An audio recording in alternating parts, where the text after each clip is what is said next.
میرے آقا فرماتے ہیں کہ بنی اسرائیل میں دو لوگ تھے، ایک نیکوکار تھا اور دوسرا بدکار، گناہگار، فاسق و فاجر، گناہ کرنے والا۔ اب جو نیکوکار شخص تھا وہ گناہگار کو نیکی کی دعوت دیتا، انہیں نیکی کے راستے کی طرف بلاتا، انہیں کہتا جی آؤ بھائی نماز پڑھا کرو، قرآن پڑھا کرو، یہ غلطیاں، یہ فسق و فجور، یہ غلط فہمیاں اپنی دور کرو، اللہ کے راستے پر آ جاؤ۔ وہ نیکوکار اسے نیکی کی دعوت دیتا، لیکن جو گناہگار تھا اب وہ گناہگار کاج سے بس نہیں ہوا، وہ بس یہ کہتا تھا اللہ خیر کرے گا، اللہ خیر کرے گا، بس اس کا یہی جملہ تھا۔ اب وہ نیکوکار اسے دعوت دیتا، وہ دعوت یعنی کہ ہمارا پھر یہ ہو جاتا ہے کہ ہم جب کسی کو کہیں نا کہ تو یہ کام کر، پھر ہمارا مائنڈ یہ ہے کہ وہ ہماری بات مان کے کرے، ہمارا مائنڈ یہ ہے، لیکن ایسا ہونا نہیں چاہیے۔ کیوں؟ ہمارا مائنڈ یہ نہیں کہ وہ کام کرے، بلکہ مائنڈ یہ ہونا چاہیے کہ ہمارا کام ہے بلغ انی ولو آیا، ہمارا کام ہے پہنچا دینا، ہمارا کام ہے راہ راست پہ اسے لا دینا۔ اب آگے اس کا فیل ہے کہ وہ کرے یا نہ کرے، ہمیں اپنے کرنے پر ثواب مل گیا، ہمیں اپنے کرنے پر اس کا اجر مل چکا ہے کہ ہم نے اسے نیکی کی دعوت دی ہے، ہم نے اسے نیکی کی طرف بلایا ہے۔ اب وہ نہیں کرتا تو کسی کو گریبان سے پکڑ کر ہم نیکی کی طرف راغب نہیں کر سکتے۔ اگر آپ حضور پاک علیہ السلام کی سیرت کو پڑھیں تو آپ کو حضور کی سیرت سے یہ سبق ملے گا کہ میرے آقا علیہ السلام نے نیکی کی دعوت دی ہے، جبرن دین کسی کو قبول کرنے کا حکم نہیں دیا ہے۔ آپ نے نیکی کی دعوت دی ہے، آپ نے لوگوں کو دین کی طرف بلایا ہے، اور ہمیں حکم دیا ہے کہ مثبت سوچ رکھے، پازیٹو سوچ رکھے۔ کسی پر ہم ڈنڈا دے کے کھڑے ہو جائیں کہ ایسا کام کرنا ہی کرنا ہے، تو ایسے کام چلتا نہیں ہے۔ وہ بجائے متاثر ہونے کے تم سے متنفر ہو جائے گا، وہ تمہیں کہے گا کہ دین میں اتنی سختی تو نہیں ہے، آپ کہاں سے آگے یہ سختی کرنے والے۔ تو ہمارا کام کیا ہے؟ بلغ انی ولو آیا۔ میرا آقا فرماتے ہیں میری طرف سے پہنچا دو اگر کہ تمہیں ایک ہی آیت آتی ہو، یہ پہنچانا ہمارا کام ہے، ان کی اصلاح کرنا ہمارا کام ہے۔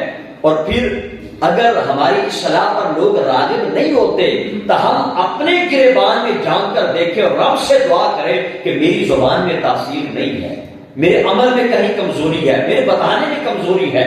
جب یہ کام کریں تو رب کی بارگاہ میں دعا بھی کریں کہ مولا میری زبان میں تاثیر پیدا کر، میں جس کو نیکی کی دعوت دوں وہ نیکی کی طرف آ جائے، وہ نمازوں کی طرف آ جائے، وہ قرآن و سنت کی طرف آ جائے۔ آپ کا کام ہے نیکی کی دعوت کو کنوے کرتے رہنا، آگے پہنچاتے رہنا۔ آپ کا کام پہنچانا ہے اور آپ کی بارگاہ میں دعا کرنا ہے۔ خدا کی قسم دعا ایک ایسا ہتھیار ہے جو نہ ہونے والا کام بھی کروا دیتی ہے۔ تو وہ شخص جو نیکوکار تھا وہ گناہگار کو دعوت حق دیتا، نیکی کی دعوت دیتا بھی آؤ رب کی عبادت کی طرف، لیکن وہ عبادت کی طرف نہیں آیا۔ ایک دن غصے میں آ کر، یہ کون بات بیان کر رہے ہیں؟ حضرت ابو ہریرہ رضی اللہ تعالی عنہ، اور حضرت ابو ہریرہ نے مصطفیٰ کریم علیہ السلام کی زبان سے سنا ہے۔ تو وہ نیکی کی دعوت دیتا لیکن وہ گناہگار شخص نیکی کی طرف نہیں آیا۔ ایک دن غصے میں آ کر، یہ پوائنٹ آپ نے اپنی جھولی میں ڈالنا ہے۔ یہاں پر میرا مقصد درس دینا، آپ کو سبق دینا ہے، سمجھانا ہے، تاکہ ہم جہاں آئے ہیں تو کچھ موتی علم کے ہم یہاں سے لے کر جائیں۔ جب انہوں نے لگاتار دعوت دی، قبول نہیں کی گئی، ایک دن غصے میں آ کر کہنے لگے جا خدا کی قسم تو جہنمی ہے، بھی تو نے نیکی کی دعوت کو قبول نہیں کیا تو نیکی کے راستے پہ جا، تو جہنمی ہے۔ اب یہ غصے میں آ کر اس نے بد دعا دے دی، اس نے یہ منفی سوچ رکھی کہ تیری بخشش نہیں ہو سکتی۔ اب یہ کیا ہے؟ منفی سوچ۔ حالانکہ حکم کیا ہے؟ پازیٹو سوچ کا حکم ہے، اچھا گمان رکھنے کا، بد گمانی سے منع کیا گیا۔ اللہ خود قرآن میں کہتا ہے کہ اے ایمان والو کسی کے بارے میں برا گمان نہ رکھو، بعض دفعہ ایسا ہو سکتا ہے کہ تمہاری بری سوچ تمہیں دنیا کے اندر بھی تباہ کر دے اور آخرت کے اندر بھی تباہ کر دے، تمہاری بدگمانی، تمہارے برے خیالات۔ اب یہ اس نے منفی سوچ رکھی اور کہا کہ تیری بخشش نہیں ہو سکتی، تو جہنمی ہے۔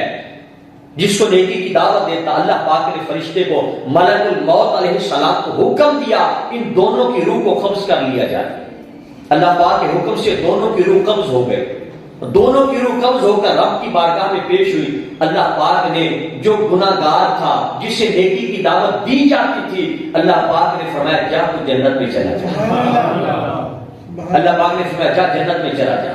اور جو نیکی کی دعوت دینے والا اور جس نے غصے میں آ کر یہ کہا تھا کہ تو جہنمی ہے, اللہ نے فرمایا جا تو جہنم میں چلا جا.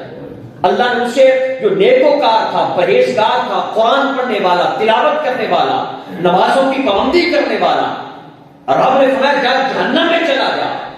اب وہ رب سے پوچھنے لگا باری تعالیٰ وجہ کیا ہے؟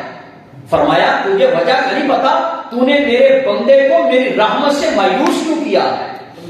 تو نے کیوں کہا ہے کہ تو جہنمی ہے؟ میرے بندے کو میری رحمت سے مایوس کیا ہے, لہذا میرے بندے کو میری رحمت سے مایوس نہ کر. تجھے کس نے اختیار دیا ہے؟ رب کے اختیار اپنے پلے لے رہا ہے. یہ تو رب کا اختیار ہے, جسے چاہے وہ جنت عطا کرے, جسے چاہے وہ جہنم دے. یہ تو رب کا اختیار ہے. رب کے اختیار پر قابو نہ پا, اپنے اوقات کے اندر رہ. رب نے بندہ بنایا ہے تو بندہ بن کے رہ. فرمایا کہ تجھے کس نے اختیار دیا کہ میری رحمت سے مایوس کر؟ بس تیرا گناہ صرف اتنا ہے کہ تو نے میرے بندے کو میری رحمت سے مایوس کیا ہے, میرے فضل سے مایوس کیا ہے. تو جاؤ فرشتوں اس کو گھسیٹ کر جہنم میں لے جاؤ. اور جو صرف یہی کہتا کہ اللہ خیر کرے گا, اللہ پاک نے اسے جنت عطا فرما دی ہے.